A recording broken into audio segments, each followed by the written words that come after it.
And so today we are still talking about ocean. I know you're seeing me twice in 1 week, but I have some super fun, again, movement activities for us today. Today we're going to be doing ocean-themed yoga. So I have a couple yoga poses for you to try out at home, and then we are going to hop into another art project. Today we're doing a hand crab, so I will show you all about that, and I hope you're having an amazing week. So let's get right into it. I want you to talk to your parents, siblings, whoever's there with you watching this video, and I want you to talk to them a little bit about which animals come on land from the ocean and which ones stay in the ocean to survive. So, for example, crabs can come in and out of the ocean. So crabs go into the ocean and then they can come up to shore, and they can be in the little like rocky areas when you go to the beach, but dolphins and whales and fish have to stay within the ocean to live. So just think, I know this is a little bit harder than normal of a question, but think about it with your parents. Do you see any animals at the beach that wouldn't go in the water at all, or that do go in the water sometimes, but they can also come to shore? And then think about the animals that never come out of the water, that have to stay in the water in order to live. So then when we come back, I'll give you a couple more examples that I thought of, and then we will hop right into our ocean yoga. Now that you've talked with your family a little bit about different animals that you think live in just the ocean or live in the ocean and land, there are a couple that I want to talk about. The first ones are the ones that live within the ocean and cannot come out onto land. So that would be dolphins, whales, fish, seahorses, jellyfish, octopus. If they are on land, please tell an adult when you're at the beach and you see one on land, just because they could be very sick, they could be hurt. So definitely go to an adult for that, but they should not be on land. They can't survive and live on land. They have to be in the ocean. So then we think about the ones that can live in land and ocean, and that becomes a little bit harder. So I'd be so interested in knowing which ones you thought of. But the ones that I thought of were sea lions and walruses, turtles, crabs, lobsters, things like that. Some starfishes you can see on land, but typically they need a source of water still. So if they are on land, like when you go to the beach and you maybe see one like within some rocks, typically you see some ocean water there too. But it is a little bit harder to think about which ones live on land and water. So the next thing that we're going to do is we're going to do a little bit of yoga. And this is going to be really fun yoga because it has to do with ocean animals. So let's hop into that real quick. First pose that we're going to do is a whale. So I just have to adjust the camera a little bit so you can see the ground. And this one's a little bit harder, I will say. So you basically lie on your stomach like this. Let's hope Miss Mike can do it. And you grab your ankles.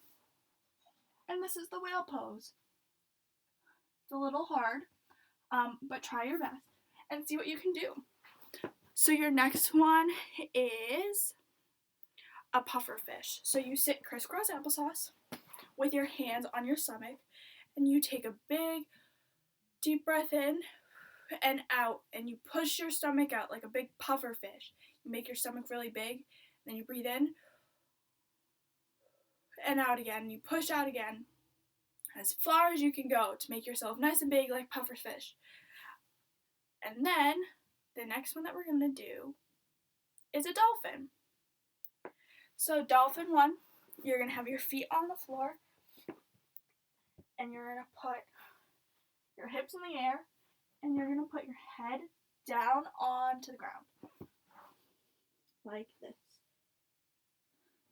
And like I said in my last video, dolphins typically jump in and out of the ocean, which is kind of why that pose is up and down. So that way you're like a dolphin going into the water, back out again.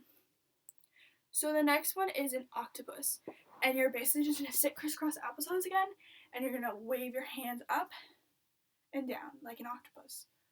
Up and down. just like that. So you could do these exercises for as long or as little as you want, and then you can switch them up and do this as many times as you want to.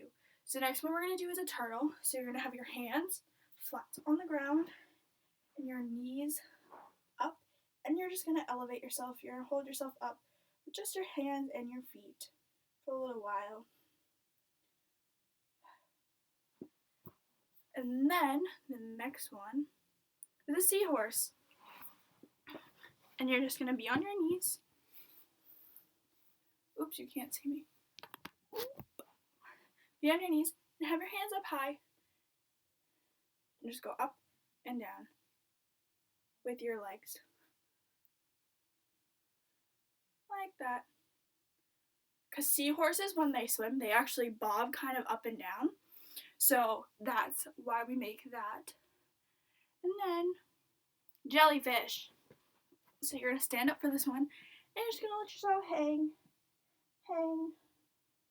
Get yourself nice and loose, and hang like a jellyfish. These are like your tentacles, your legs, and your arms. And that is it.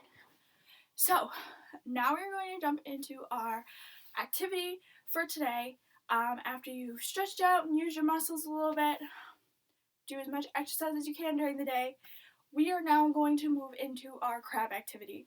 So all you're going to need is some red piece of paper, scissors, your hand, pencil, and then again I used white pieces of paper for both the mouth and the eyes. If you have googly eyes for the eyes, I would use those. I just don't have any, so I made my own. And then the smile is just like a half boat, so that's all you need to cut out. And then I will show you the rest. First thing you're going to do is you're going to take a red piece of paper and you're going to fold it like this, like the short way or long way. Oops.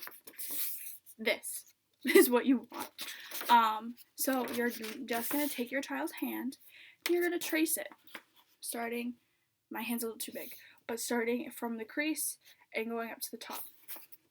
Cut out my hand, and it should, in the end, look like this. So the other thing that I cut out along with my eyes and my mouth are his little claw things. So it's basically just a circle and a little triangle in the middle, kind of looks like Pac-Man, but all you're going to do is you're going to glue that onto where your pointer finger is. I just glued on the little claw things, and I also glued on the eyeballs. You glue the eyeballs right on top of your thumb, like that. Super duper cute and easy, and all I did was glue on his little mouth. This is a super easy and quick activity to do, but it is a lot of fun. It was a super easy, quick activity for us to do together. I'm very excited for everything that's to come. I hope that you are all staying healthy, and I hope to see you all soon. But yeah, next week I think that I'm going to do a couple more activities like I did today with the moving, the yoga, things like that. So definitely, if your child needs more space, you could definitely do it on a nicer day if you want to do it outside. But I'm definitely going to be incorporating more movement and yoga and dance and music and whatever I can to get your child moving and get some of their energy out. I'm definitely going to be incorporating that in each of my lessons. So I hope to see you all soon. I miss you all. Have a great week, and I will talk to you all soon. Goodbye.